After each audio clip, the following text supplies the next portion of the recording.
Go. All right, what's up? Hey, so this isn't the Sportculation podcast. You might be thinking, why the hell is only Yusuf here, and why the fuck is Tyler here? This is gonna be a nightmare for me, isn't it? Oh yeah. Yeah, so we like to do this thing occasionally where it'll just be me, Tyler, and sometimes Pars. Pars isn't here, but we'll get together and talk strictly about hockey rather than what we normally do on the podcast, where we talk about other things in sports. And there's been some shit in the NHL recently. And I've been brought to this because Tyler just messaged me and said, hey, what the hell's going on? We should talk about it. And I said, you're right. We should talk about it. So here we are. Tyler, what the hell are we talking about today?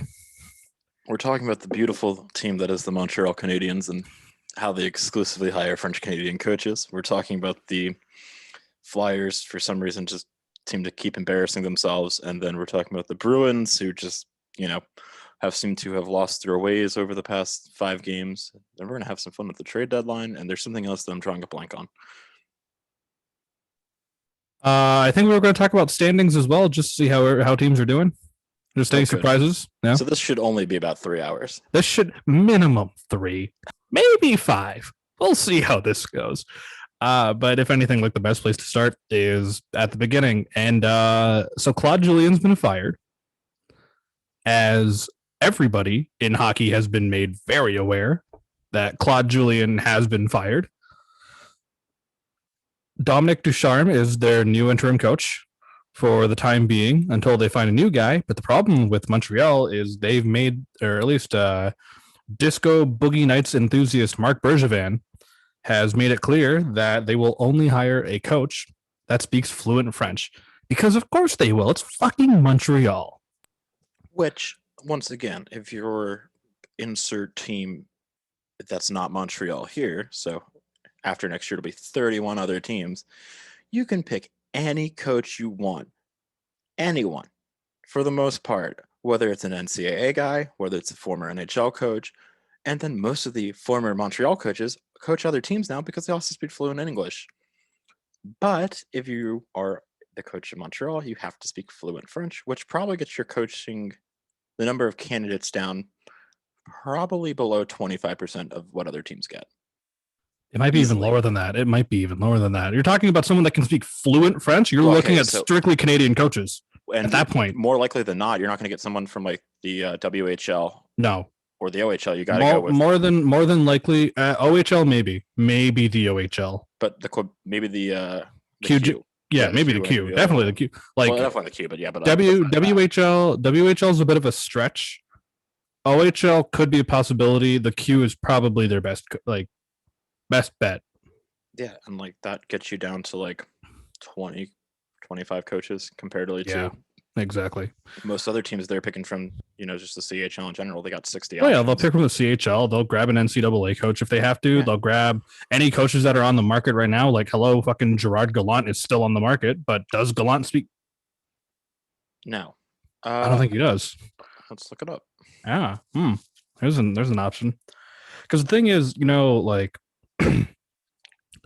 obviously when these firings happen, if they don't name a new coach or if something else along those lines happen, then Twitter will start losing its mind, being like, oh, well, this guy should be coach, or this guy should be coach, or that guy should be coach. At this point, no one actually knows who the hell could potentially be the new coach of the Montreal Canadiens. I remember, I could tell you exactly where I was when Claude Julien got the job, because I predicted this. And I was in college, and I was on my Mesoamerican art and archaeology class. God! I needed art history credits. So that was. I remember that class. I didn't take it with you, but I remember that class fondly. Yeah, because all I did was just look up hockey stuff. Of course you did. I got an A. I did better than most of the people that who actually class paid was attention. Easy. Anyways, we're not here to talk about our undergrad. Anyway. Life. Yeah. Yeah, I predicted this, and I was talking to my friend's dad about it, because my friend's dad would talk to me because his son wasn't into hockey, so we just bonded over hockey. And so I was talking to him, and I was like, dude, they're going to have to hire him. They don't have another option. And I was like, I hope it works out for them, because if it doesn't, I don't know who they're going to hire. And here we are. And the thing is, people have already brought up the fact that within the Carey Price era of Montreal, they've gone through 6 different head coaches now. Yep. And, I don't want to blame Carey because Carey hasn't looked too hot recently. But some people are starting to maybe try to connect the dots on whether or not head coaching firings are because of Carey's performances, which I think is a stretch. So I'm 50-50. As my opinion. I obviously I play goalie, but I'm not like an NHL goalie. But I mean, as we talked about, it's a business. It's finding a guy who is consistent that isn't going to take away all your spending money is important. As we talked about with the Leafs many times, you have to be able to afford other pieces. Right. And the sad thing is you're giving this guy $10 million a year, and he's performing worse than other goalies who are getting less money. Go look at the career numbers for Jonathan Quick and Carey Price if you don't believe me. Go look at them. Go look at Ryan Miller's numbers versus Carey Price. It's weird. Yeah. And the other thing too, what bothers me is that when you pay a huge amount of money for goalies, I personally think it's coming from a business standpoint, it's a very huge gamble because you don't know if they're going to be able to keep that consistency. Jonathan Quick is a good example because he had his demon years and then he sort of fell off the radar for about 2 or 3 seasons. And then all of a sudden he's got a .927 now. Yeah, he's this season. Yeah. What is it? In his last 5 games, he's got 2 shutouts, and he's just I think he's letting in less than a goal a game. Yeah. Now, granted, the Kings were just garbage after the Cups. They just hit rock bottom. They really hit rock bottom fast. Yeah. And so I mean, you can't really even then. It's is he bad or was the team bad? And most advanced statistics kind of point that the team was bad. And it's one of those things where it's if you're Fleury, for example. Fleury's kind of always had a great team around him. Mm-hmm. So Fleury obviously looks great when compared to someone which helps, but if you're Ilya Brizgalov, you never really were on the best teams in the league. So it's well, now I love Biz. Now, granted, Briz had a break with the 07 Ducks. Oh yeah. He definitely had that. Now, granted, should he have started all those games? No, but Jiggy had personal family problems to deal with. So Briz did what he could, and Briz also has a Stanley Cup to his name. Exactly. So he's doing a lot That's better the thing. than Price. Price. Yeah. I don't. Once again, you're paying the guy $10 million. Yeah. I mean, that's the thing. And you're paying him $10 million to show up. The problem is I want to compare it to the Bobrovsky contract. But that I feel is 2 very different situations. I mean, the one gleaming difference is Florida's applying themselves here. Yeah. Well, the other thing too is Bobrovsky hasn't had that many starts this season so far. It's been Drieger. Yeah, who's playing for the most part. By the way. Ridiculous. With Carey, it's he's always been touted as this high tier, god tier goalie, maybe arguably the best goalie of this generation of players.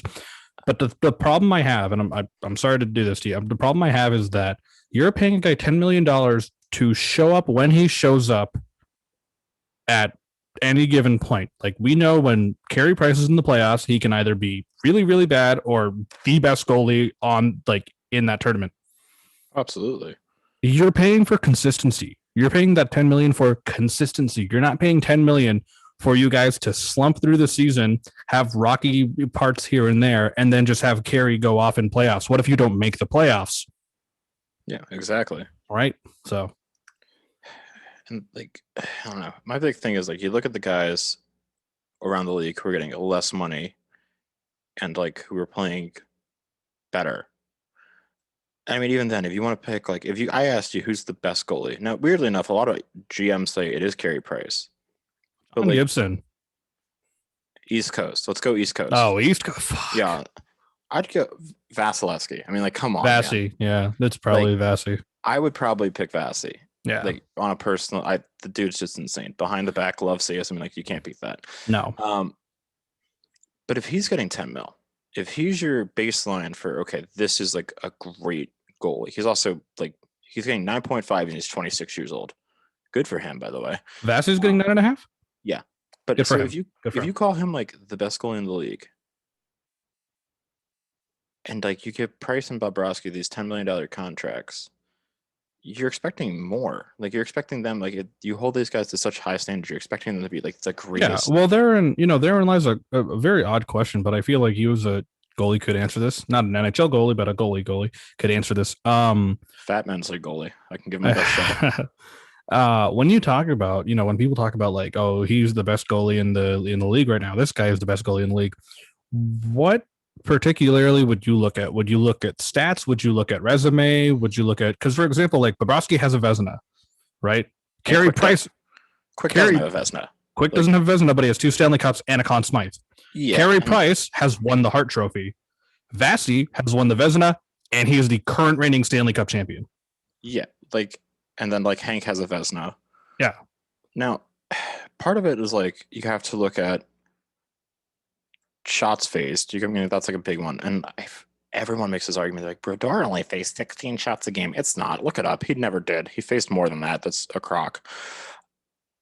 I personally think Brodeur's the best of all time, but let's not get on that the whole debate. Oh no, the best of all time is the guy that's going to take the new job as Montreal head coach. But I'm going to get to that in a second. Don't get me started. He's not. Yeah, he is. I mean, he might take the job. I'm still saying Marty's better. That's a whole other episode we could debate, but I mean, that's for me. It's like you got to look at the roster as well. Like if you're playing in front of, your best defenseman on your team would be like a third liner on some of the other teams in the league. Like that's something that I feel like really does contribute to your numbers as a goalie because you're getting left out to dry a lot. And as we were talking about the Mark Stahl thing, if you're playing with Tony DeAngelo, who's diving for the puck all the time and like leaving you back on like a 3-on-1, of course you're gonna look like a terrible defenseman. Yeah, we're not talking about Mark Stahl. We could go on. We had this whole thing Tyler and I were talking about yesterday when we were planning out this little thing we were doing where we're like, okay, we're gonna go an hour and a half at least, right? But knowing us, we're gonna go at least 6 hours just talking about fucking Mark Stahl and why he should be actually worth more than he is. Not the point here. Not the point here. The point being is looking at goaltending and. I'm sorry to interrupt, Tyler, but is your point then there? Or yeah, I'm basically done. Yeah. Okay. Anyways, the thing is, like, you look at a goaltender like Carey, who has, gone above and beyond. Who's probably one of the best goaltenders to have never won the cup or get that. I mean, they had a deep playoff run in 2014. Who beat them again? Oh, right, it was the Rangers. Chris Kreider beat them. Chris Kreider beat them, and then Alec Martinez beat the Rangers. Yeah, hate to see it, don't you? We're not playing this game. I know we're not, but I want to right now. Now we're not playing this game. But, I feel like having gone through now 6 head coaches, where the only mainstay on that team through all 6 has been Carey Price, there has to be some correlation there. And my thought process is, and I have told Tyler about this, my process is that get someone that has had the goaltending experience to potentially work with Carey on a different sort of wave of thinking. And so chaos theory here. I have at least one reason to believe that Patrick Waugh might be the next Montreal Canadiens head coach, even though he said he'd never play for Montreal again in '96. So, I mean, he shows up at all the games, and he's a big fan of Price. I mean, that does help. Yeah.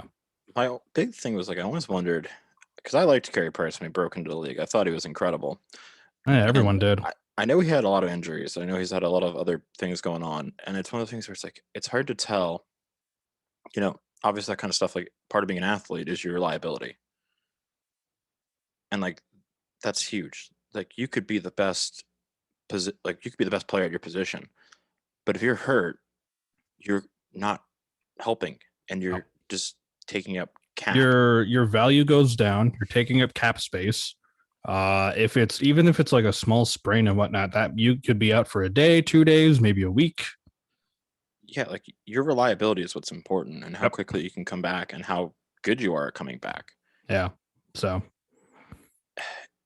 as we talked before, I just don't think there's any goalie really worth. Because you only really get one $10 million player unless you're the Leafs and you just keep finding money somehow. It's because MLS just has too much money, but But you only get one real in hockey, $10 million player, if you will. Yep. Oh yeah, absolutely. I feel honestly like the thing that bothers me about other leagues is that they'll have like multiple players on one team that are getting like 30, $40 million contracts. And then you look at hockey and there's one guy getting more than 8 million, maybe. Or if you're Buffalo and you're paying your entire first line, what is it, like $27 million to do nothing? Yeah. No. So there's that. But yeah, like Buffalo and the Leafs are a good example. But yeah, no, every team I think should have like that one player that they can believe in that could be worth like that, that high of an investment. Yeah. So I don't know. I feel like at this point he's 33 years old. Like I feel like you're getting only 33. I think 33 is pretty old. I think he's getting up there. I mean, like, no, I know he's definitely getting up there. He's been in the league so long. I just forgot how old he actually is. Quick 35. He's 33. Like, I mean, it's one of those things where it's like he's getting to that point where like 35, you kind of start to show your wear, especially as like an active goalie who's kind of taken most of the starts. Like, yeah, Hank's 37, 38 now, and like he's kind of like he's shown his wear, like his last year as a Ranger, and like Pecorine, like he still has like those nights where he's on fire, but then he has a lot of nights where it's like, okay, like you're maybe not the guy. Like, I don't know, it's just one of those things where it's like I liked Carey Price a lot. The hype around him has made me wonder if is it because he's like the Montreal goalie, he's the next heir to Watt's throne, like he like in chronologically he's like the next great goalie they've had, like. Is it like all the hype, or is he really that great? And at this point, I don't even consider him being like the heir to the throne that Patrick Waugh once sat on, because when you look at the resume Patrick had when he was a Canadian for like 20 minutes, by the way. Yeah, well, like, what 5? How long was he there? Was it 6 years? Because he won a cup in Montreal. He won 2. He won 2 cups in Montreal, yeah. And one of them, I think he won Conn Smythe for. I believe he did. I think it was like his rookie year or the year after that. I can't remember. Yeah. Yeah. But like, the team that he was drafted by was the Montreal Canadiens, right? But for what Patrick had done in those 5-6 years that he was in Montreal, like he made a statement that he was the goalie of the Montreal Canadiens. Carey, he's won the Hart. I'm pretty sure he's won a Vezina. I'd be shocked if he didn't win the Vezina. I believe he did. Check that. Yeah, please do right now. I'd be really surprised if he didn't win the Vezina. Okay. Well, I was for the Canadiens from 84 to 95. Glad I just 84 to 95. That was 11 years. God. Yeah, I thought he was drafted in 84 technically. Okay, right. I think he started like a year or two later, or a year later. Yeah. From what I remember reading in his book, but I didn't even realize that long. Book. Yeah. But yeah, like the accomplishments he pulled off in that time. No offense to Carey Price, one of the best goalies of this generation, has all these accolades to his name. Doesn't have a cup. Doesn't have 2 cups. Price has won the Vezina, actually. Okay, so he has won the Vezina. He won the Vezina. Get out of here. Yeah, hope he did win the Vezina. Bob had it twice. We're getting sidetracked. This is the problem. This is the problem. My point here though is that Carey Price is a goalie. Yeah, he'll be looked back in the record books as like one of the greatest goalies of all time. The problem is too, he has the winningest record and the most losses as a Montreal Canadiens goalie. He has both of those records for the franchise. I mean, I feel like that comes with the territory though. When you start getting up to those numbers, like obviously you're going to have some losses for your wins. It does. That's true. But I feel like they're very committed to being in a win now place. Montreal, that is. Yes. I feel like yes, they are. I feel like this was the year. Like this was probably their last solid year, because now you got to pay people. Yep. And there's someone. There's a few guys in that team that deserve to be paid it nicely when they get out of their ELCs. Also, Montreal, being Montreal, is spending this season 18% of their cap space on goalies.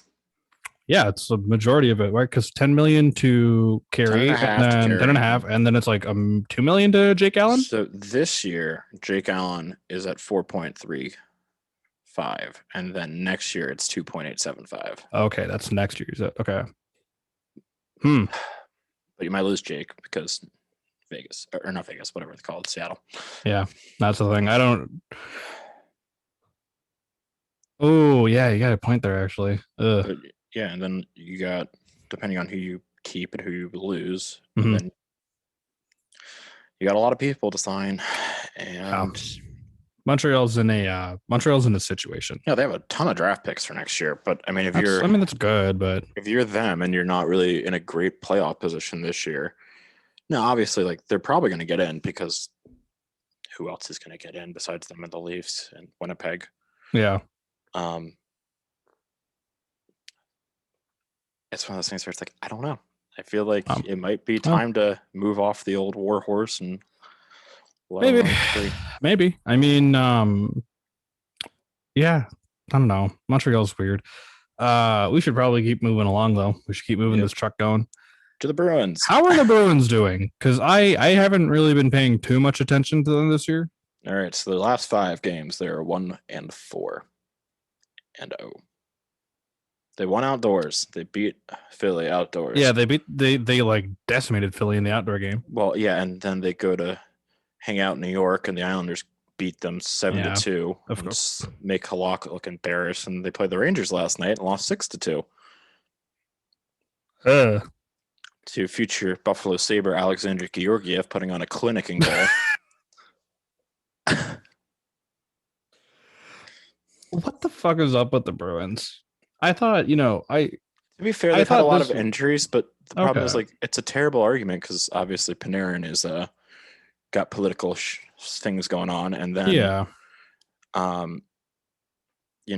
we don't have Kako because he's hurt. Filipito's out of lineup, so the Rangers were just as injury struck, and we're missing Jacob Trouba. And yeah, but like, it's one of those things where it's like, okay, like you got embarrassed, and like we're missing some of our better forwards, and like we're missing some of our better defensemen. Like, the thing we talk about when you look at like a team like the Penguins, right? Like if Sydney's gone and fucking Gino's gone, the rest of the team is there to step up, and they can step up and get the job done, right? Boston has, for the last, I don't know, like 4 or 5 years, been praised for their depth in forwards. Yeah, and like that's and for some reason they're just slumping. Well, that's pretty bad. I'm trying to remember like the exact numbers. I should have wrote it down last night when they threw it up on MSG.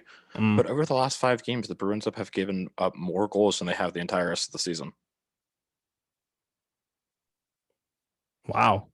And like, I understand that, like, yes, injuries do account for sports, but once again, like, we had injuries. We didn't have Panarin. We didn't have Capo Caco. We didn't have Filipino. We being the Rangers in this case. Like, injuries happen in all sports, and they do affect the game. But as a GM and as a coach and as an organization, whatever you put out there is what you're representing your basically your organization with. So, I mean, if you aren't confident in your depth, then why do you have those guys? Yep. And like, I don't know. And that's, don't get me started about the Flyers because I actually have a lot of comments about the Flyers. Scratch them, trade them, do something. But for some reason, the Bruins are like, you got to acquire depth. I don't know. Yeah. And then like, there's all that stuff with like the Torrey Krug situation where it's like, some people were saying he didn't get enough money offered to him. Some people said he didn't get a contract at all offered to him from Boston. So it's like, what are you doing? I've heard the latter. I've heard that Boston didn't give him a contract. That's what I also heard. And it's one of those things where it's like, well, then like you got to go out and get someone else. Go trade for like, someone who wants to off a team. See, that was the thing with a team like St. Louis, who St. Louis had their forward depth. They still have pretty solid depth in their forward line. They lost Alex Pietrangelo because he decided to go get a payday in Vegas. And what did they do? Well, they realized, okay, well, for some reason, Boston hasn't re-signed Torrey Krug yet, so let's snag Torrey Krug. Yeah, exactly. Probably one of the better defensemen in the entire league right now. Let's just grab him. Yeah. Like Boston couldn't sit there and think like, he can quarterback your power play. And that's what you yeah. And that's what you need, especially like that is how you win. Special teams win games, obviously. Mm-hmm. And that's, that's the thing with any team that focuses like a good amount on their special teams, right? You want that good defenseman that can quarterback a power play. Okay. Like Tyson Barrie, for all of his flaws, let's say flaws, It didn't work in Toronto, but it's been working in Edmonton, especially recently. It's been working in Edmonton, right? Absolutely. Torrey Krug was a fucking brilliant quarterback on the power play for the Bruins. Absolutely. And you give that up?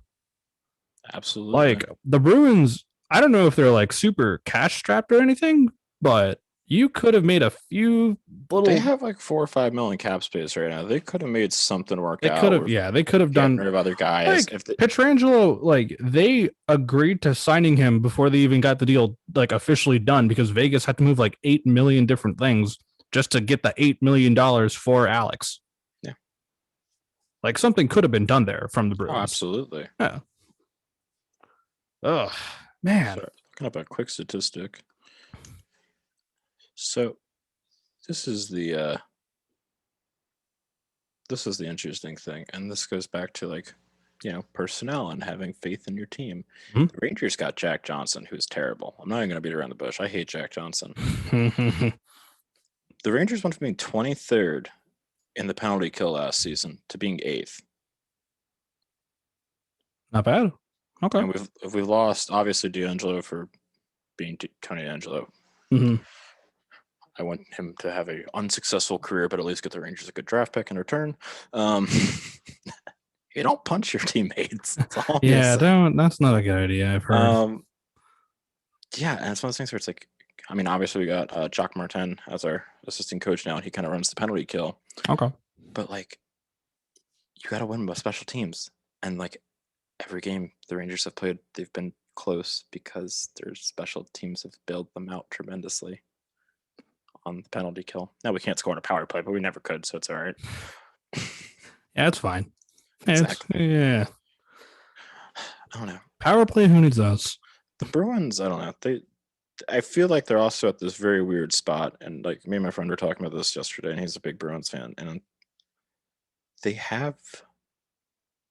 don't have a goalie at the end of this year. They have to re-sign 2 goalies or bring someone up. Tuukka might walk at the end of this year. Well, exactly. Tuukka might not even play. Yeah, so, Tuukka might not even be here by the end of the year. And you had the guy play in what's his name? I forget his name. He played in the bubble. Vladar, I think that's his name. Something like that, maybe. Yeah. But like, yeah, Vladar. He's a young guy. He's 23. But like, are you really ready to like commit to him as like your backup or your starter? Because he didn't do well in the bubble. Which like, granted, he just kind of got thrown into it. But like, yeah. Do you really want to like gamble the dice on him, or do you want to try to get another year out of that core? In which case, you're going to have to go out and get someone like Freddie Anderson, who's supposed to be a free agent, or like I think Bennington's up as a free agent. Like, is it free? I don't remember who's free agent. Is Bennington signed 2 years, right? I don't remember. I looked at this literally yesterday. I might be wrong. Wait. Yep. He signed the 2 year at the end of the 2019-2020. Yeah, he would be up this year. Oh my god, I remember things. Yeah, so Freddie Anderson, Jordan Bennington, Ronta, and then after that it goes downhill. We actually Grubauer is not bad. I'd like to see Grubauer in Boston. No, Philip Grubauer wouldn't be too bad. Mrazek. I mean, but then after that, then it goes really downhill very quickly. Okay.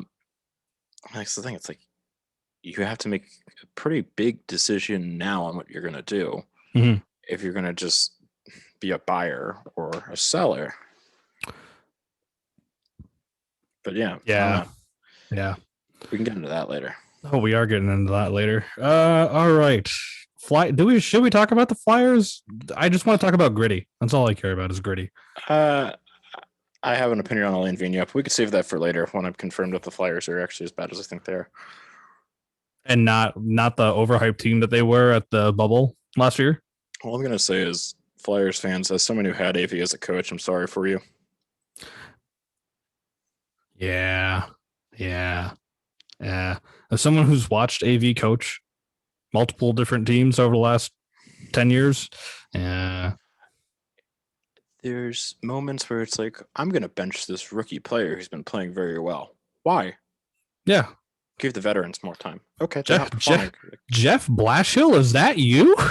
It's like, dude, come on, play the young guy. Like play, like especially if it's like, especially when it's up like 5-1. Yeah, like, play the young guy. Just play the young guy. Exactly. Yeah. That not to sidetrack here if we're not going to talk too much about the Flyers, but like, yeah, that's the issue I've had with Jeff Blashill, and every Red Wings fan has had with Jeff Blashill over the last 2 years. Is we got a Detroit. I think people forget that Detroit, while Detroit is horrible, don't get me wrong, they are very, very bad. Our prospect pool is legitimately stacked. Like, you got your Lucas Raymond, Joe Veleno, you have Mart Seider, Jonathan Berggren, Elmer Soderblom, you have, Giovanni Smith, Taro Hirose. There's a lot of really good players. Keith Petruzzelli, who's one of our goaltending prospects. There's a lot of really good players in that pool. You know, we had Philip Zadina officially be a Red Wing this year, fucking finally. But Blashill's whole idea of, all right, we're gonna bring the kids up to the taxi squad, but I'm not gonna play them, and then I'm gonna put Franz Nielsen on the first line wing. Franz Nielsen might legitimately be the worst hockey player I've ever seen in my life. Don't get me started. What? Yeah, besides Jack Johnson. I was not even gonna say Jack Johnson's the worst part. Oh no. But at least looking at forwards that could be in a first line, because normally Detroit's first line is Larkin, Bertuzzi, and Mantha.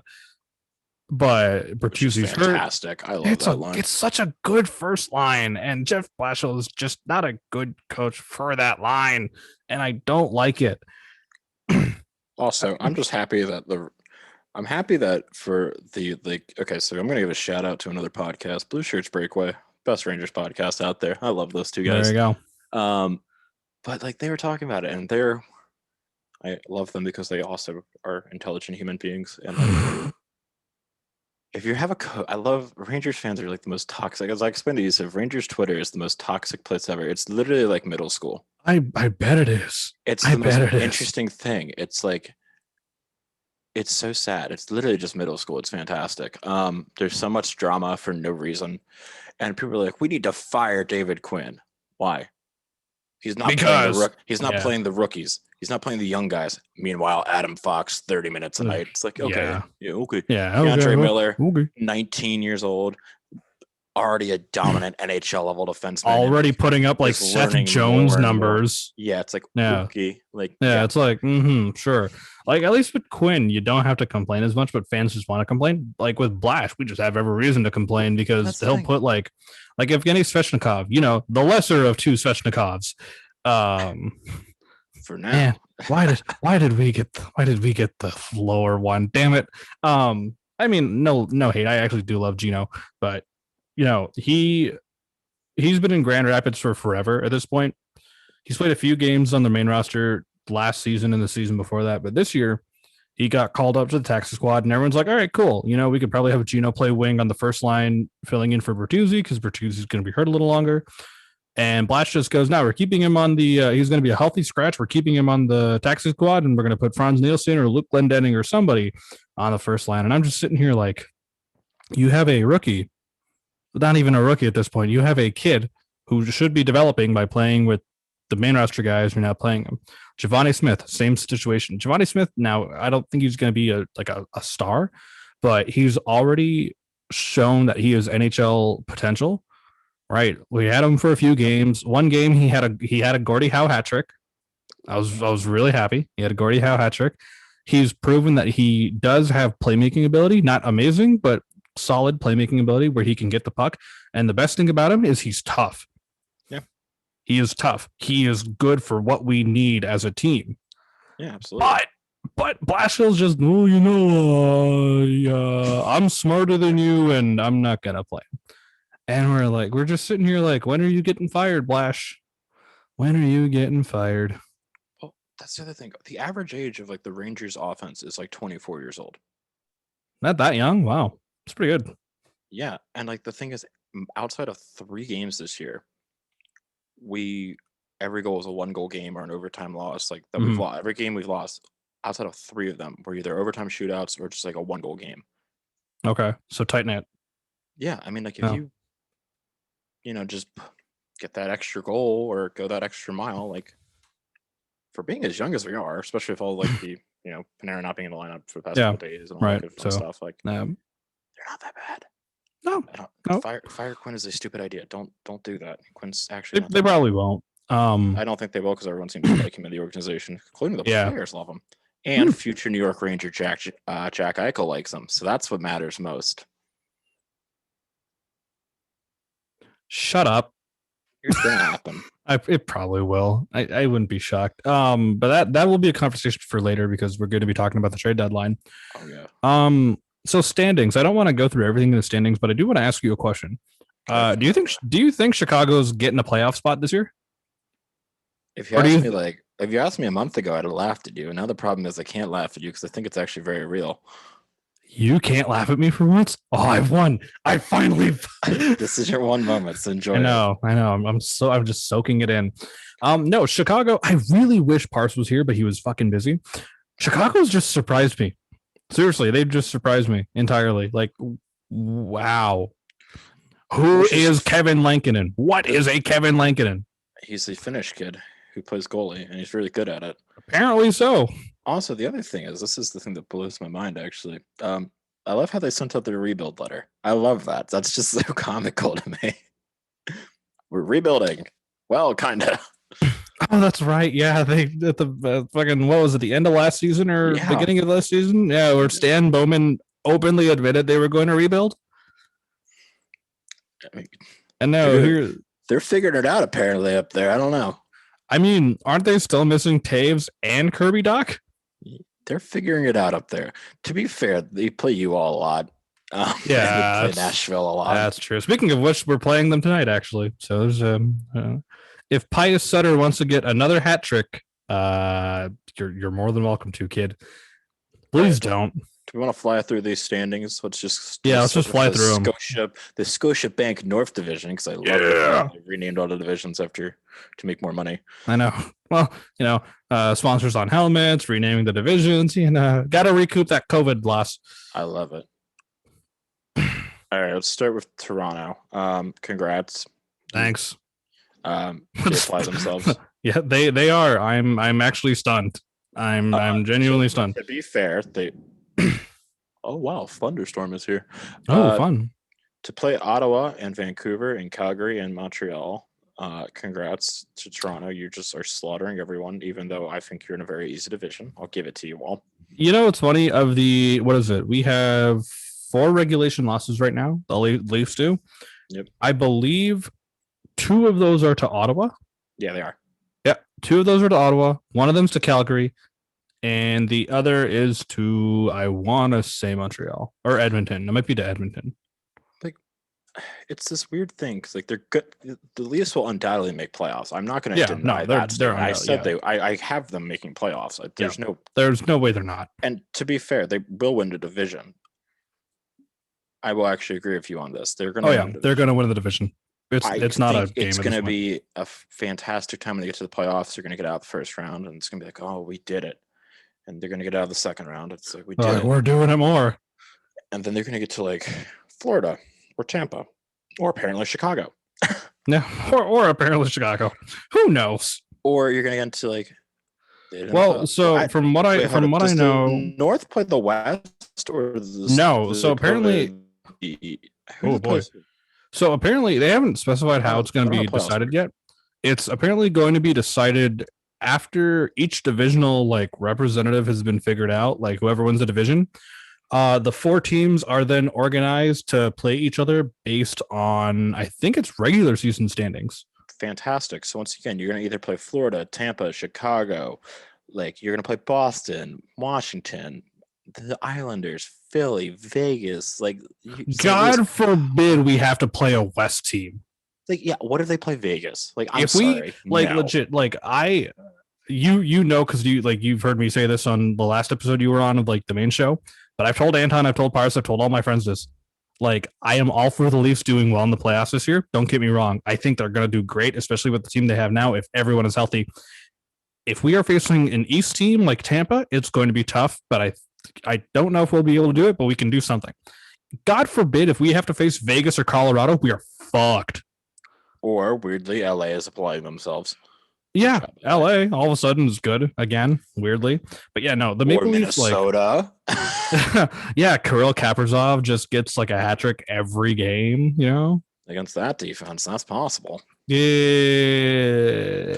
But I mean, it's not going to be a fun run. That's all I'm going to say. No, it's going to be a very tough postseason. All right, Edmonton, congrats. You still need a defense, but it's fine. You've gotten better. They're getting better. Connor McDavid's at 40 points already. He might actually be able to crack 100 at this point. I still don't believe that. I love Mike Smith, but I don't think Mike Smith and Koskinen. Yeah, that idiot. Yeah, Mikko Koskinen. I don't think they're your answers. I think that's going to be their next big question: is who's their goalie is. Carey Price. Start the rumor now. Oh boy, Price to Edmonton. Let's see. Winnipeg, you apply yourselves consistently. You've seen some. You do Connor Hellebuyck, easily still one of the best goalies in the league right now. Winnipeg is going to be that. They're going to be just under the radar, and they're going to do really well. I have a lot of faith in Winnipeg. They're my dark horse for the. Yeah. No, they're Winnipeg is, despite what Winnipeg has gone through with acquisitions and losing in free agency and whatnot, they are still a very strong team. Oh, absolutely. They're very strong. It's interesting. I like Winnipeg a lot, actually. They stick to the game plan very, very well. Mm-hmm. And they don't deviate a lot, and they keep it very simple. I like it. Yeah. Montreal, whatever you're doing, have fun. Yeah, basically. Enjoy your rebuild. That's all I'm going to say. Next year, it's going to be a good time. They got Nick Suzuki and Kakanami, so there's that. Calgary, can't wait for, good old Johnny Gaudreau to become a Ranger. Really excited for that. Just kidding.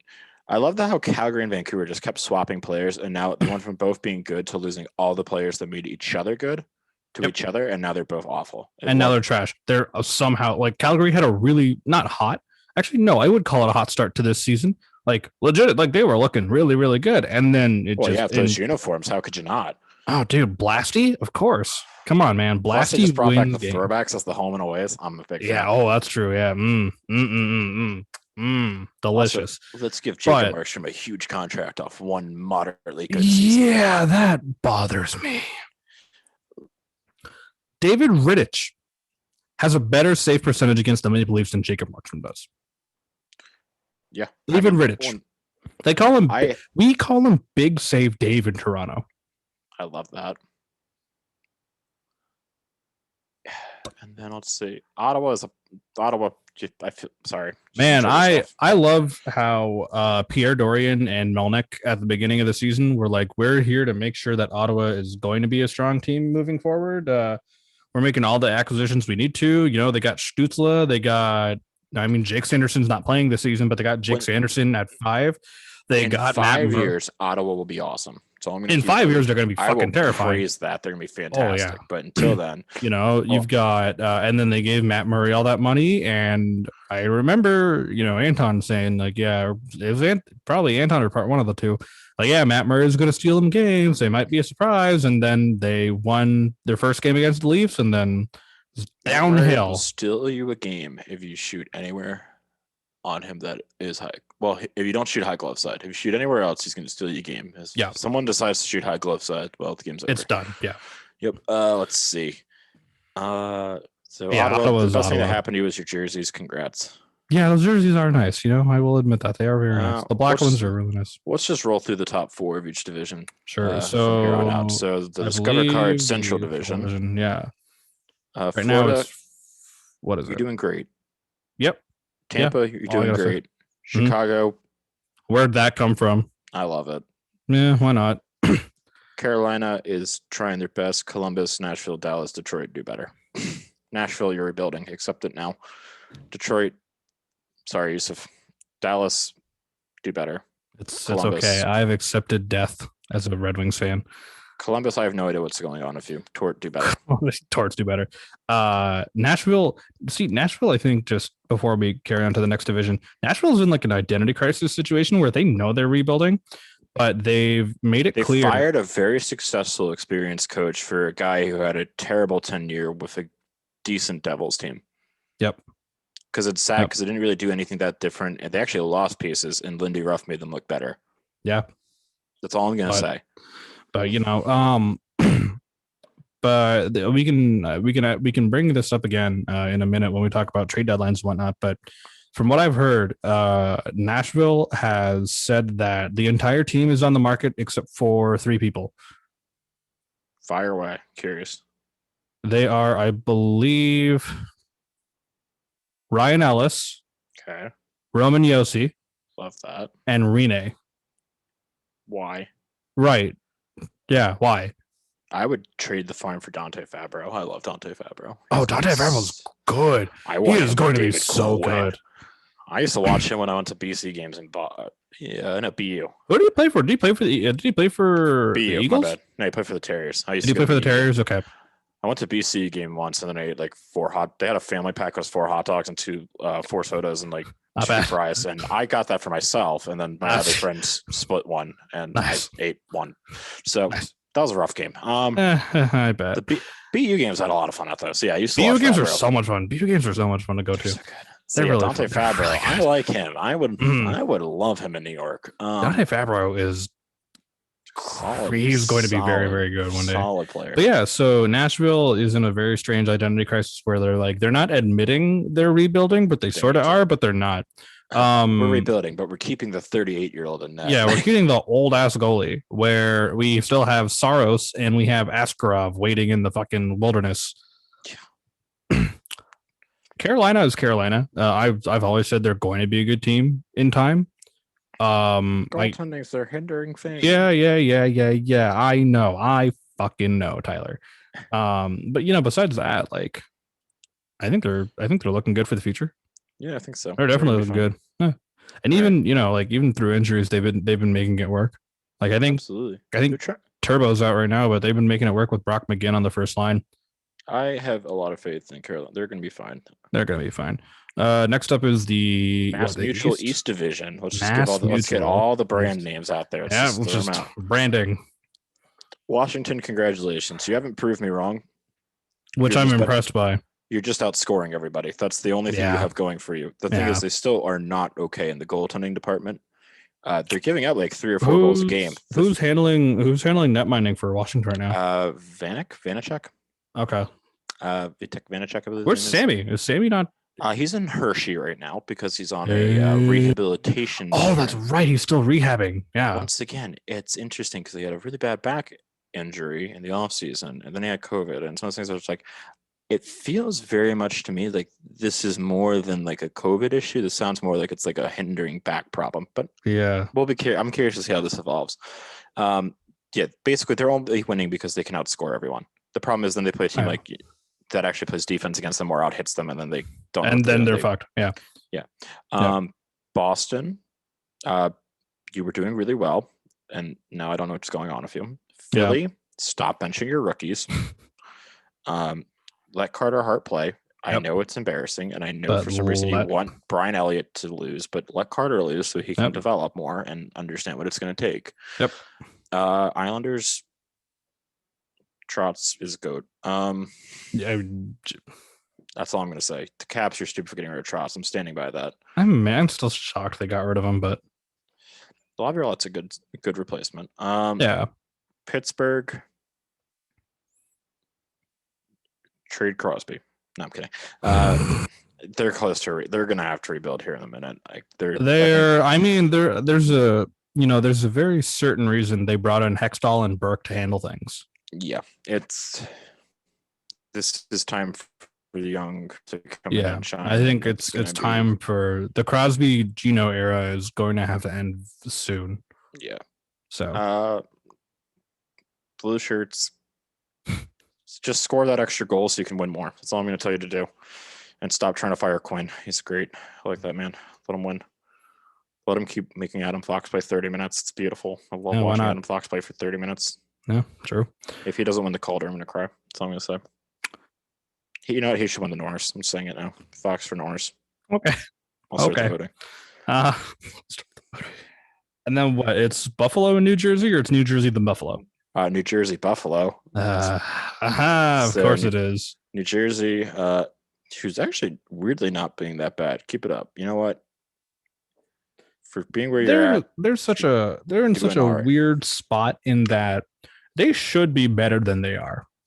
They should have been. And once again, why would you, if you're Nashville, why would you hire that coach? Yeah. It doesn't make any sense to me. No. Buffalo. Give me Eichel.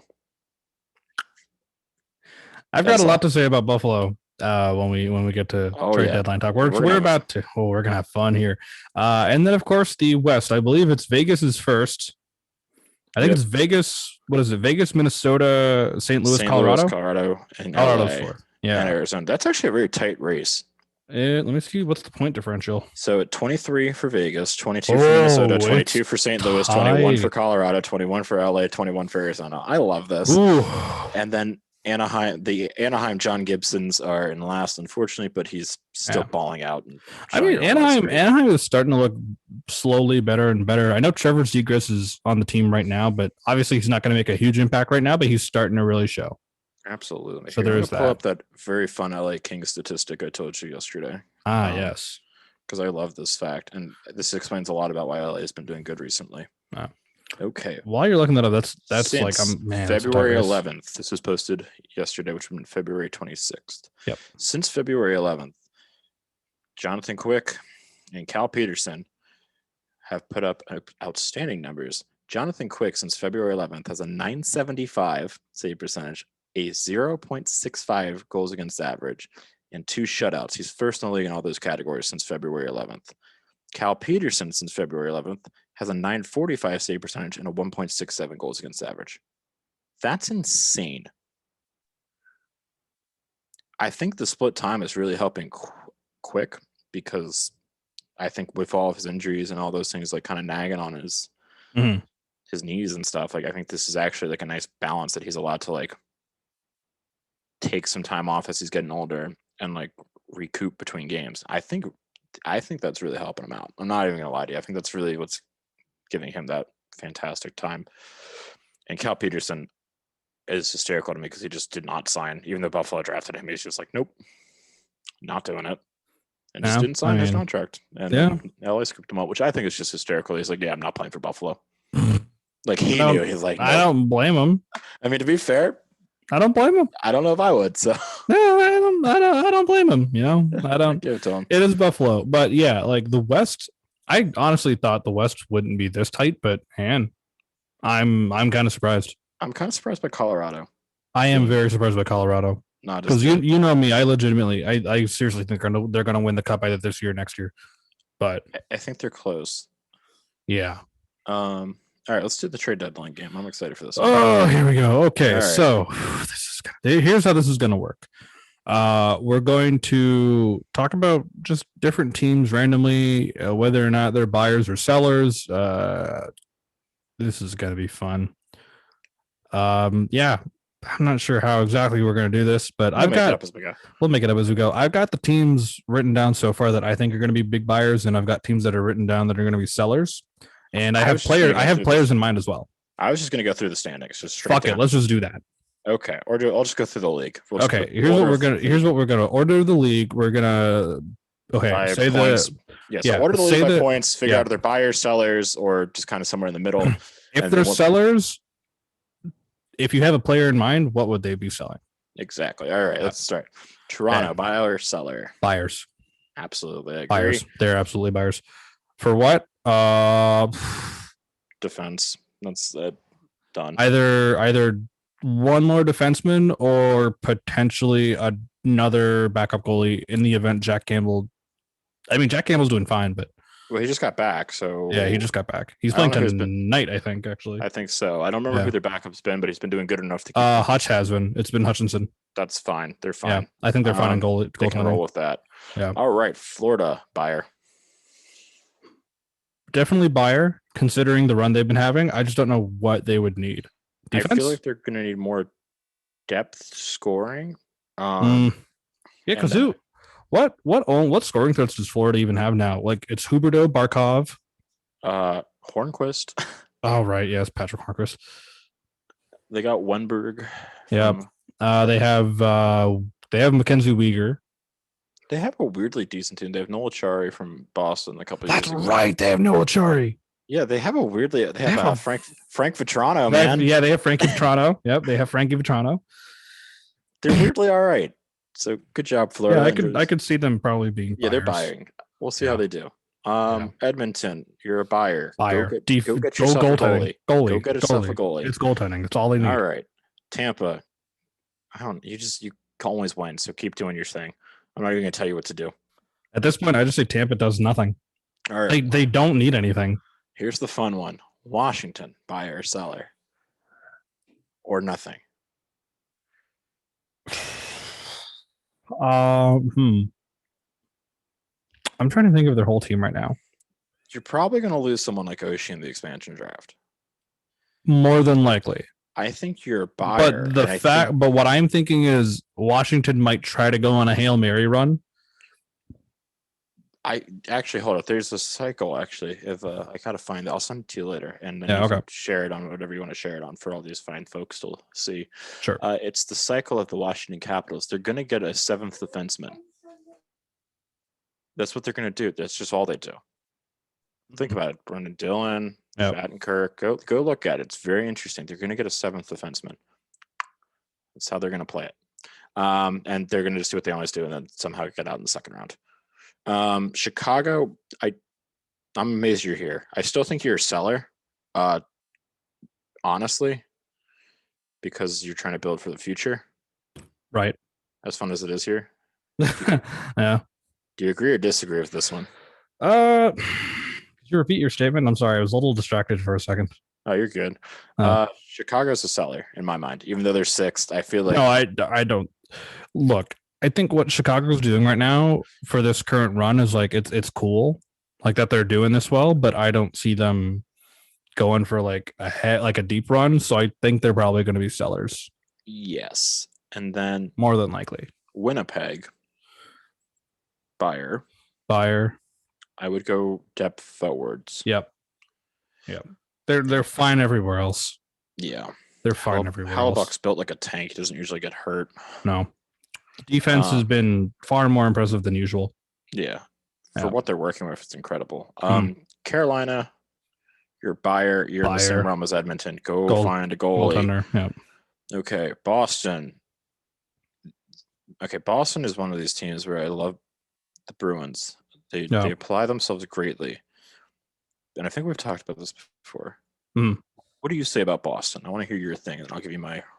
Boston's such a weird team in that they, even when they lose like certain good players, they still manage to find a way to be that tough, not high scoring, but very, puck and deep kind of Bruins team that everyone's known for the last like decade, maybe like since after their cup run in 2011.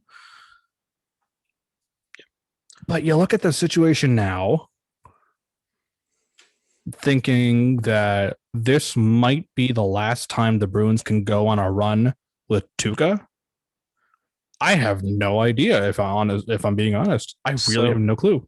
This is one I've put a lot of thought into. Boston, because obviously my good friend's a very big Bruins fan, so we've talked about this before. This is really your last serious run with this core. In my opinion, I think you're getting to the point now where it's like every year they seem to do these minor trades at the deadline. And it's like last year, it's like, we're going to get Chris Kreider. They're going to get Chris Kreider. They're going to get Chris Kreider. They didn't. And they got Nick Ritchie and Andre Kasha, who Kasha just hasn't played. And Nick Ritchie's been really good this year. But it's like, I feel like they're at the point where it's like you're either going to commit to a big trade to get that missing piece, whether it's a depth defenseman this year or a very strong defenseman, or you're going to get a forward, because as we talked about, they got to get a goalie next year. Yeah. At this point, they don't have like anyone in their farm that they seem very much in love with. So it's like, okay, you're going to have to get a player from another team for free agency. So you're going to have to spend money. Yeah. And it's going to be interesting. I'm curious what Boston does. Very, very curious what Boston does. I have no idea at this point. They could be buyers. They could be sellers. They're going to be a buyer. I just think they need to go a little bit more all out than they have been. Okay. And then I think they're going to be sellers after that. But yeah. Vegas, you're a buyer. I don't think Vegas does anything. Actually, honestly, I don't think they have money to. So I think they don't have money. Because you look at like the Vegas team by itself on paper, this is a team that might legitimately fucking just like, if they're all healthy, they might do it. They might do it this year. Oh, absolutely. I see no reason why they have to do anything at the deadline. And like Fleury's kind of earned his starting position back. They're Vegas, you're doing great. And Peter DeBoer, it's not because of you. That's all I'm going to say. No, it is not because of fucking Peter DeBoer. So you have an actually good team. Exactly. Like they have no reason to do anything. This is going to be a fun one. Philly, you go, because I have. Okay, so Philly's another team where like I think defense wise, solid. Goaltending wise, please fucking play Carter Hart. That's all I ask. I mean, Brian Elliott's the near there, but he's there. He's got a pulse. When you look at forwards for Philly, that's sort of where I get a little shaky, strangely enough. I don't think they'd be. I don't see them selling. I don't see. Now, see, that's interesting. I see them as a buyer, but obviously to buy, you have to sell something, probably like with a knot. And I think they're going to get rid of a lot of young pieces. I think they're going to make a move. I think they're going to make a big splash, get a big forward. And I think they're going to lose out on some of their younger guys. And I think part of that's Vigneault doesn't like to trust the younger players. And I feel like part of that's just going to alternate, just nip them in the butt. If there's any player I would have, I mean, I'm not going to say I want to give up on the guy per se, but if I was Philly and I needed to make a move for anything, I'd probably throw Nolan Patrick to the Wolves. I mean, they have a lot of young pieces they could move off of. I think they just need to. I think they're a buyer, and I think they're going to unfortunately lose out on some of that young talent. Yeah. For it depends on what young talent they're willing to sort of throw into the fire to get a big forward, because I feel like a big forward will very much help their scoring. Yeah. Let's see. So. Islanders, you can't do anything because you're poor. You have no money. Now they're broke. So that's not happening. Minnesota. I think they're going to be a buyer. I think they're also going to be a buyer. I think they're going to be a buyer.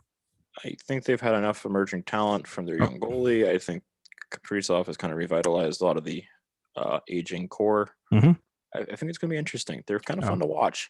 They are. They're actually pretty fun to watch. I'm not going to lie. But I think Minnesota will definitely be a buyer.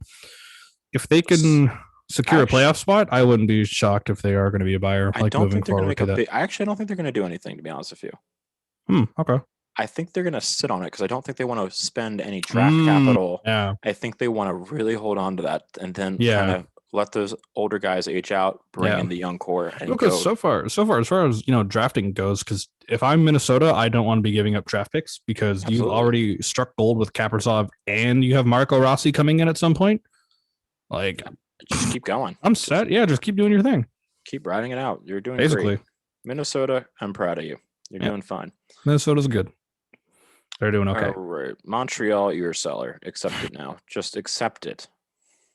They're going to be a buyer, but I think they need to be a seller. They're going to be a buyer. I think they're going to be a buyer in the end. They should be selling, but it's tough to say. I mean, like, the thing is with like speculating these kinds of things, especially with like a team like the Canadiens, is everyone will be like grouped together one day being like, Montreal is going to make a run for the Stanley Cup. And then 3 days later, they're going to be like, they're trading Nick Suzuki for this guy. And you're like, yep, that's what they're going to do. They're literally going to trade him or Kotkaniemi. Yeah, they're going to trade one of their best forward prospects legitimately in the franchise. Yeah.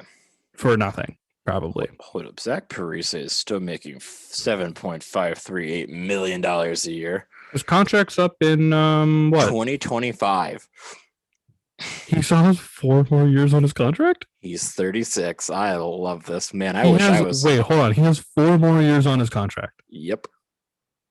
Dude, he's making he's getting that till he's 40. He's making bank to do nothing. Holy man, that's great. Good for him. Man, he was 27 when he signed that thing. God. Spurgeon's. How much is Jared Spurgeon making? He's 31. He's getting 7.575. How long? Till 2027. Ryan Suter, who's 36, still has 4 more years as well, and he's getting basically the same contract as Parise. They not? No, they got identical contracts, didn't they? Yeah, Suter and Parise. Yeah, yep. So because I know I thought they bought Suter out. Nope. Who'd they buy out? They bought out. And they bought out anybody? I don't think they have. Oh well. They have a retained salary with Dubnik. Oh. Wow, that's fantastic. Good for you all. I love it. It's funny to me. All Yeah, right. it was really funny. Moving forward, where we Who's leave off? next? St. Louis, your buyer. Buyer. Yeah, Buyer. buyer. I think St. Louis still has a good 2-3 year window Absolutely. for a cup run. Absolutely. Yeah. You got to figure out if you're going to pay Bennington, you're going to have to pay Bennington. That's all. Yeah, they're gonna have. That's the only thing is they're gonna have to pay Bennington because again, the expansion draft's coming up, and you don't want to lose Jordan. He's also given you something you haven't had in that like for a very long while. His stability. Yep. So you don't want to lose that. Calgary, Calgary, health. He's been healthy. Calgary is weird. seller. I think they're gonna sell. Yeah. There have to be a seller. Yeah, I think they're gonna. I don't know who. Maybe Gaudreau at this point. Maybe Gaudreau, finally. Monahan. Yeah, Monahan. They're not giving up Kachuk. There's no fucking way they're giving up Matthew. They got pieces. I don't think they'd even give up Gio. They should because he's old. I mean, yeah, he's old, but I think Gio's just going to retire a Flame, and then I have a weird feeling, assuming Gaudreau doesn't stay with the team, I think Kachuk's going to be the next captain, but probably. Yeah, Matthew's probably going to be the next captain. So let's see. Colorado, your buyer. Buyer. For what? Goaltending. Yeah, probably. I love Grubauer and I love Francouz. Goaltending. Hunter Metzger had a good first game, man. Yeah. First one. I'm curious to see what they do. I think they're going to be a buyer. I feel like they're probably going to get some depth pieces after all the injuries last season. Yeah, if I'm Joe Sakic, I am looking at this team going, okay, on paper, forward depth and everything, even, not counting injuries, forward depth, forward starting lineups, defensive depth, defensive lineups, there's no way this team can't win a Stanley Cup. Absolutely. I think no way. Honestly, I would trade for a good veteran defenseman. That's all I would trade for. Okay. Very strong veteran defenseman. That's what I would. Because they've got, what's their starting four? It's Makar, Gerard, Byram, and Brandon Taves, I believe, right now. Yeah, it's a very young group. Or Devin Taves. Sorry, Devin Taves. I would bring in one just good kind of veteran leader for the defense, or like a good third line veteran scorer. Just something very lead the charge.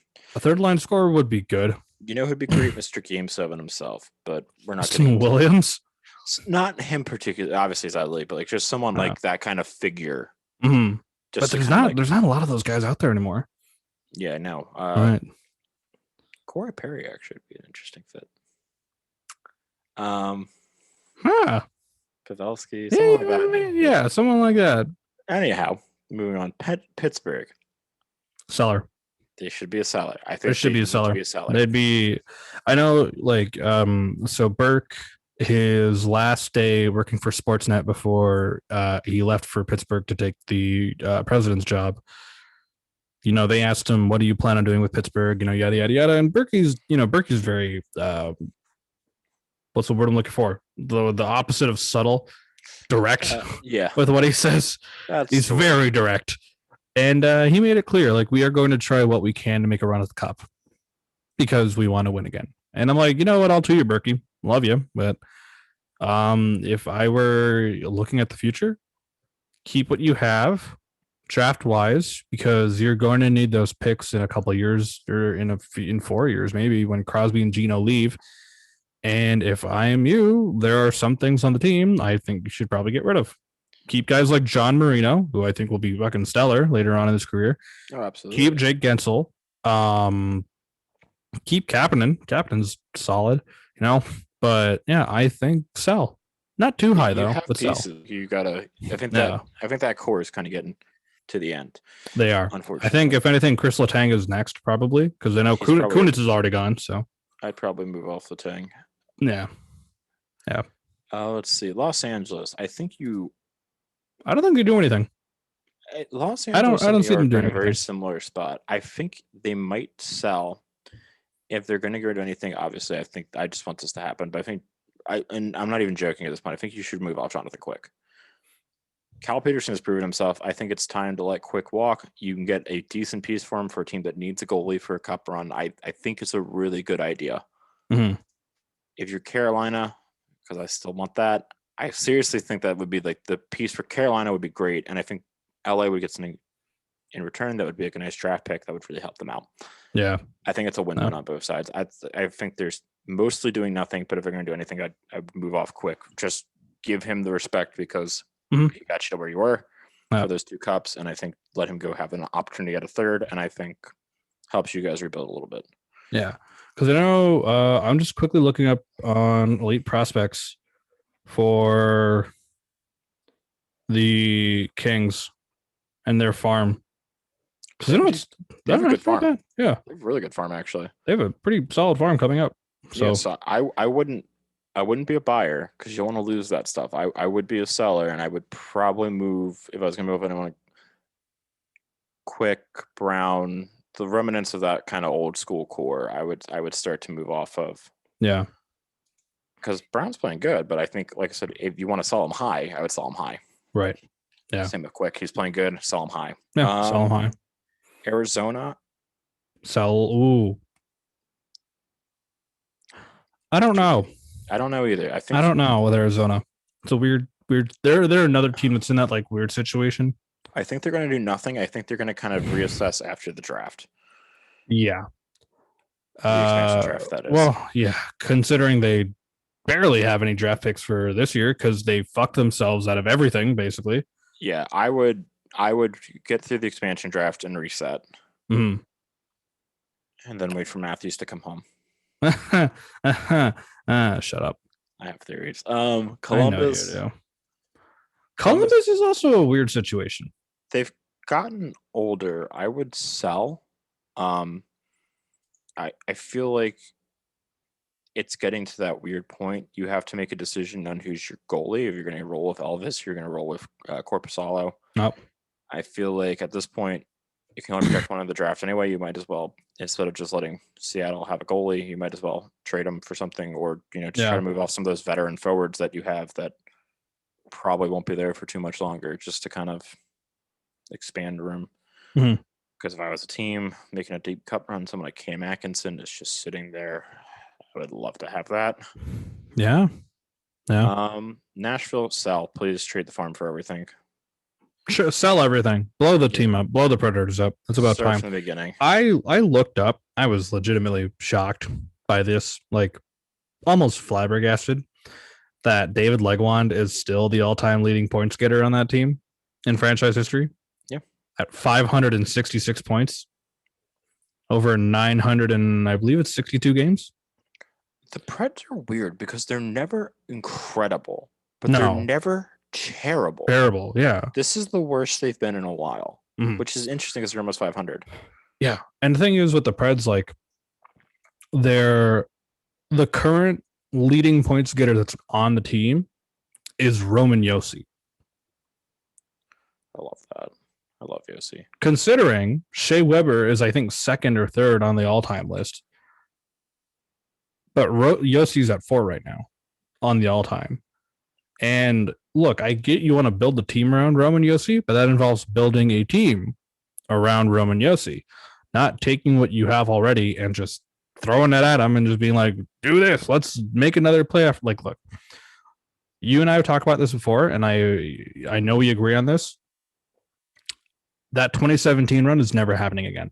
Oh, absolutely. Never happening. That was luck at its finest. So in the entirety of the Predators being an organization, outside of 3 seasons, they've never finished below 4th outside of 3 seasons. And even those 3 seasons, they only finished 6th once. They've never finished below 4th in only 3 seasons in 3 different. And they've been in the league since 95 now, right? 99. 99? 99. 98, 99. So it's about 22 years.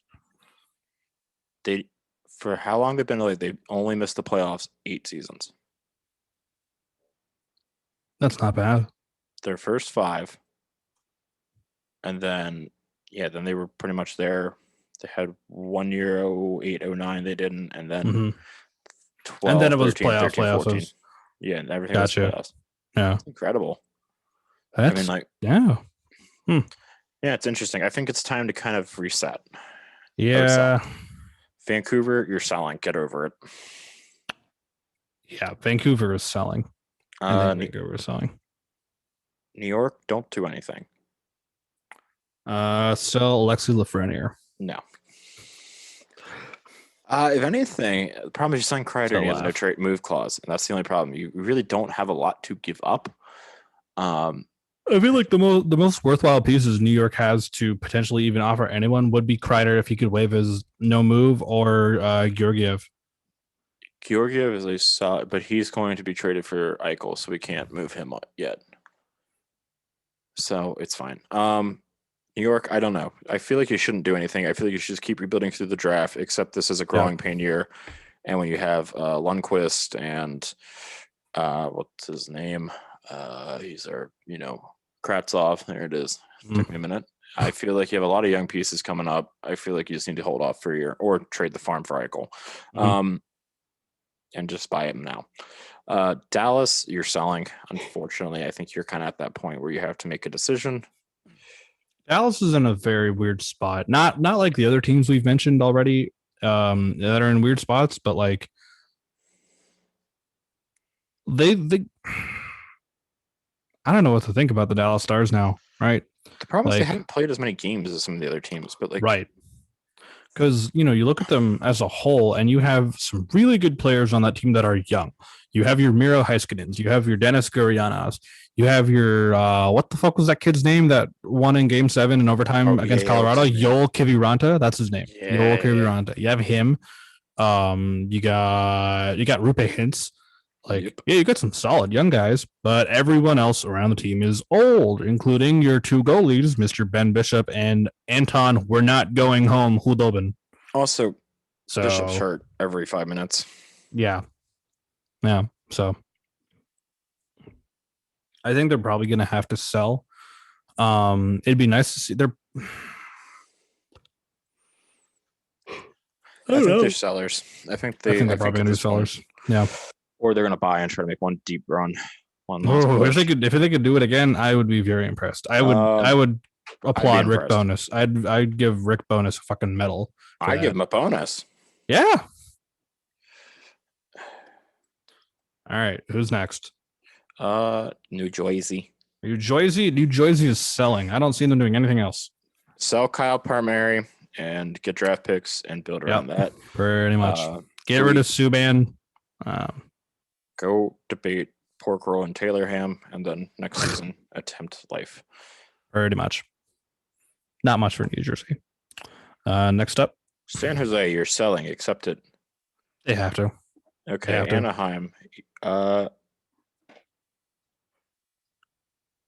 wouldn't do anything about Anaheim.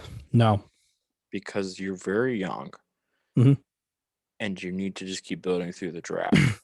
You could maybe sell off Adam Henry, and so I think you're sellers. Yes, and it's just going to be just shed the veterans. But you also have to remember so far as because John, how old is John Gibson? John the Man Gibson, I believe, is 26, but let me confirm. So he's got time.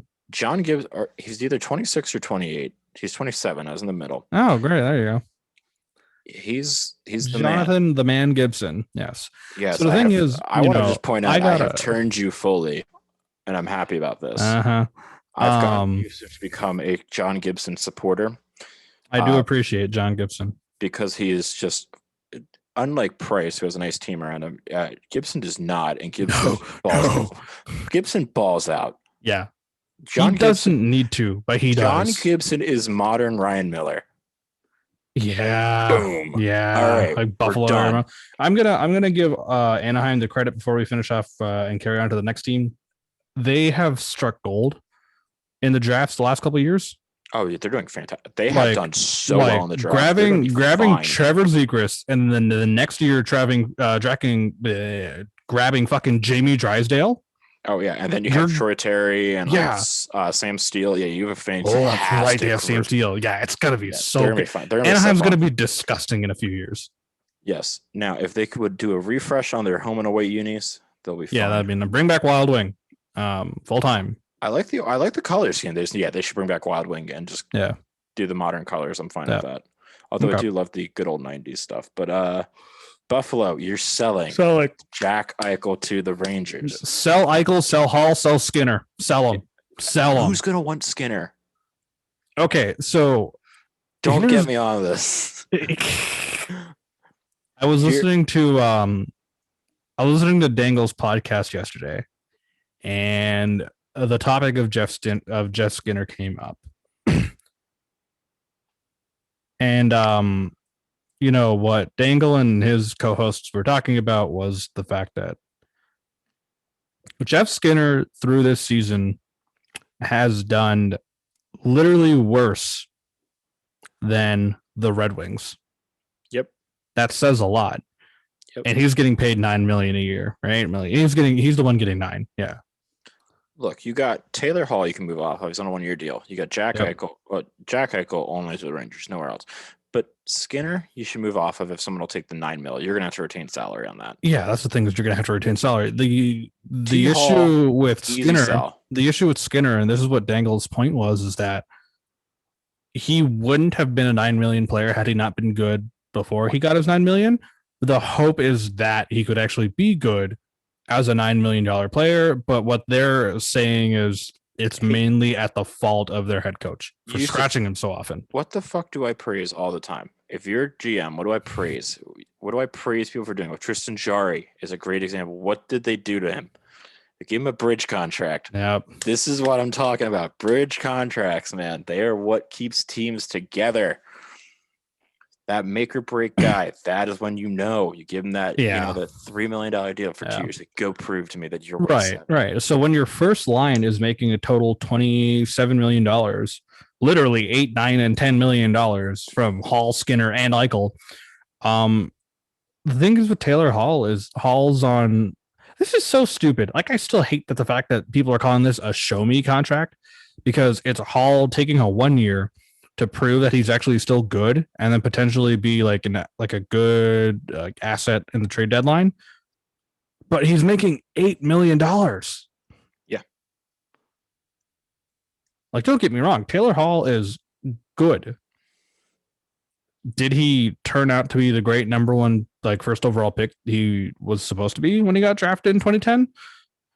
Not really, unfortunately. It's interesting to me that he has been moved around so much, and it's baffling that he's been moved around so much.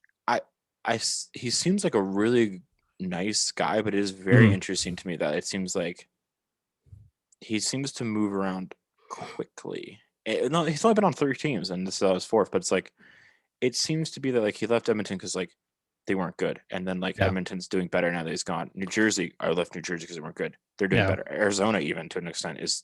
They're still doing better. Playoff New Jersey, I won't give that much of a break. New Jersey's still in a very weird but place. They've kind of figured out they got a new direction, and they're going with it. Yeah. And it seems like the guys who are there want to be there, and especially when you look at what he has been traded for. You look back at the first trade, right? He got fucking 1-for-1 for Adam Larson. Now, granted, Peter Chiarelli is a fucking psychopath, You're wrong. It was Adam Larson? Yeah, it was Adam Larson. Yeah. I remember that. I remember this day. Yeah, sorry. I remember that was the same day as the PK. That was the same day as PK for Weber, and it was the day Stamkos signed his 8-year. What a day. Oh, wow. And it all happened within 20 minutes. Yeah, and then there's the Price trade rumors that day too. Oh wow, that was a fun day. Oh, that was a wild day. You're sitting there just waiting for Price to get traded. But the fact that he got traded now, Peter Chiarelli is a weirdo. So having traded Taylor Hall 1-for-1 for Adam Larson, kind of weird. But then he went to Jersey. He won the Hart Trophy after getting traded. That helps his value a little bit. Yeah. He had, I think, the one playoff series there. Yeah. And then that. They won one game. Yeah, they won one game, and that flopped. And then he went to Arizona, and they had their playoff series. Yep. Which they got, granted, I'm not going to lie, they got a win over Colorado. Yeah. I'm impressed. He didn't get swept by the fucking juggernaut Avalanche. And now him being on Buffalo is why, well, I think his agent's Darren Ferris. Why would you pick, of all teams, Buffalo to take an $8 million on a year-long show-me rental contract to potentially be an asset at the trade deadline? You're not going to get shit done. College-aged Cal Peterson said, "Yeah, I'm not going there." Yeah, yeah. That's all I'm gonna say. Mm-hmm. So if I was a Buffalo, I'd be a seller. I mean, you got Okposo, $6 Get rid of million. him. Most teams can take that on. Yep. Sam Reinhart's a restricted free agent at the end of the year. He's already getting 5.2. Eric Stahl, Yawning a lot. fantastic. Yeah. If I was Colorado, Eric Stahl. Yeah. If I was 36, Colorado or a 1.2 team that's mil. looking for depth, I'd grab an Eric Stahl. Let's see. Yeah, I mean, that's where I would go. Eric Mhm. Stahl is a great piece to move off of. You can get something in return. Okposo, Yep. same kind of boat. He's young. Yeah. He's younger. He's 32, but like for a veteran, Still. good young veteran piece. I wouldn't trade out of any of your D because your defense is actually the one thing you have that's actually got some decent pieces. Yeah. It's interesting. All right, and I guess that leaves us down to you and your Detroit Red Wings, the great Detroit Red Wings. Sellers. I think they're buyers going in for a deep cut run out. They're sellers, yeah. What did you say yesterday? John Tavares 1-for-1 for Mark Stahl? I forgot about that. Yes. No. I'm joking. Like I can You're speaking as a Red Wings fan, we're absolutely selling. This team somehow absolutely. is doing worse than last year. I didn't think that was possible, but it is. Thanks, Blashill. Hey. Hey. What? Hey. There's always Ottawa. That's true. At least we're not Ottawa. Who are also sellers. You look at and like Detroit's prospect pool, as I had mentioned earlier, is pretty loaded going forward. We've got Joe Veleno, Jonathan Berggren. Of course, the two biggest names we have in our prospect pool are Moritz Seider and Lucas Raymond. And then you have a lot of like just little things here and there. Like again, Joe Veleno, Elmer Soderblom, Jonathan Berggren, Michael Mastrosimone, selling wise, if you can find someone to take Nielsen, you're in business. You got basically the three guys I would get rid of are the following people. I'm curious. Luke Glendening, Franz Nielsen, Mark Stahl. What about Filppula? No, Philp actually is Philp. Now, don't get me wrong. Philp is bad. He's old and he's getting bad. But I think as far as just having that fourth line center goes, he's okay. Just don't put him on the special teams. Just don't put him on the special team. If I was a team, I'd take a call. I would give a call to Detroit about Bobby Ryan. Oh, no, don't get me wrong. Bobby Ryan, people are already calling Steve Yzerman about Bobby Ryan.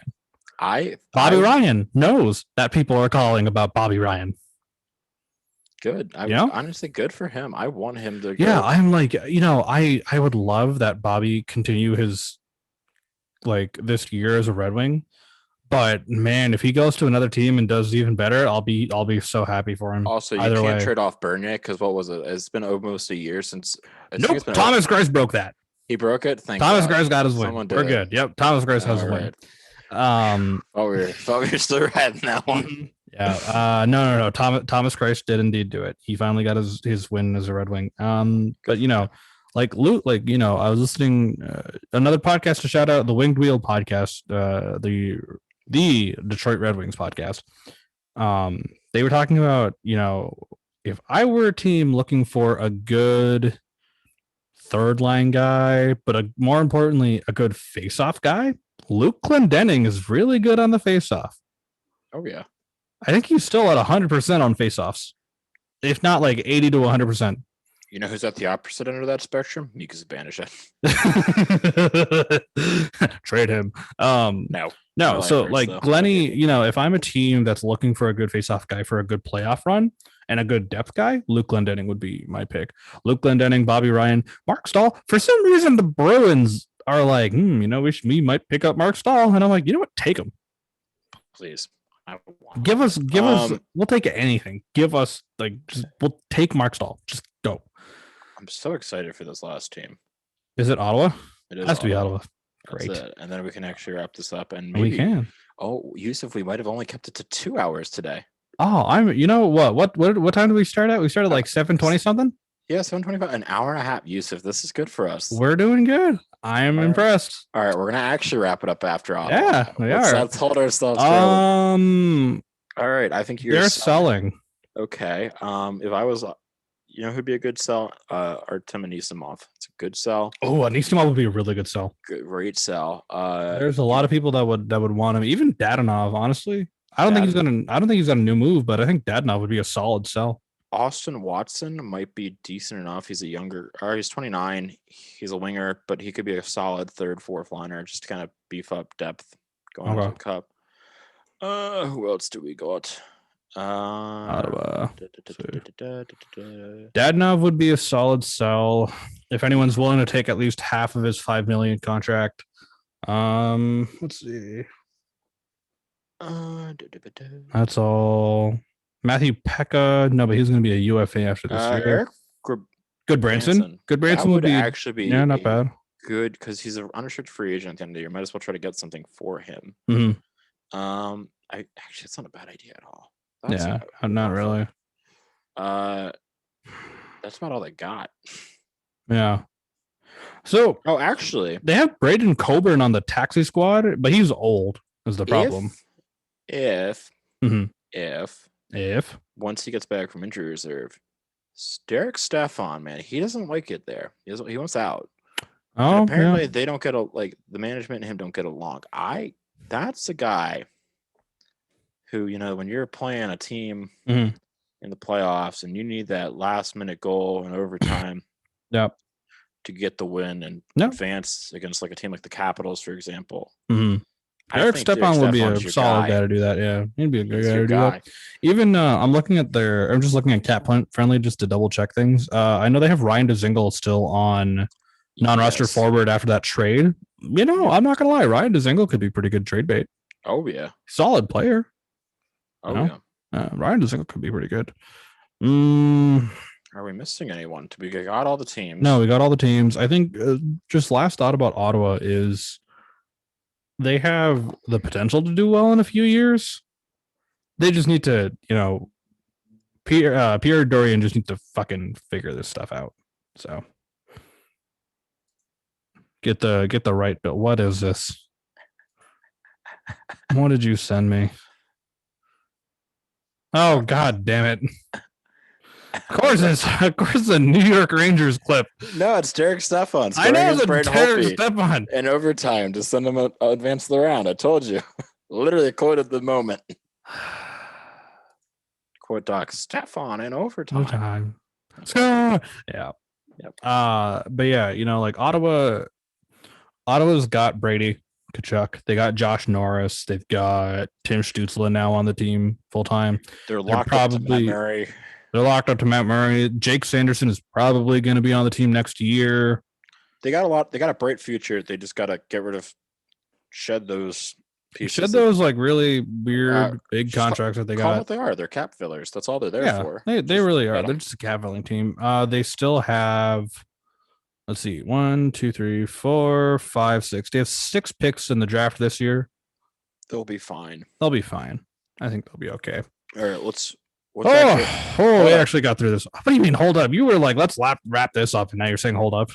Did you watch the Doc Emmerich thing? I haven't yet. Oh, dude. I haven't yet. All right, that was all. All right, in that case. All right. Okay. We got this done in about an hour and a half. You know what? Let's call it an hour and a half. Let's call it an hour and a half and just say we did good. This has been, I don't know what we're calling this. I guess we're going to call it Puckett or something. I don't know. Yeah, something like that. Something dumb. Anyways, I'm Yusuf. That's Tyler. This has been fun. And we'll be back in a few weeks probably. So it'll probably be next week. Yeah. So stay tuned. Goodbye.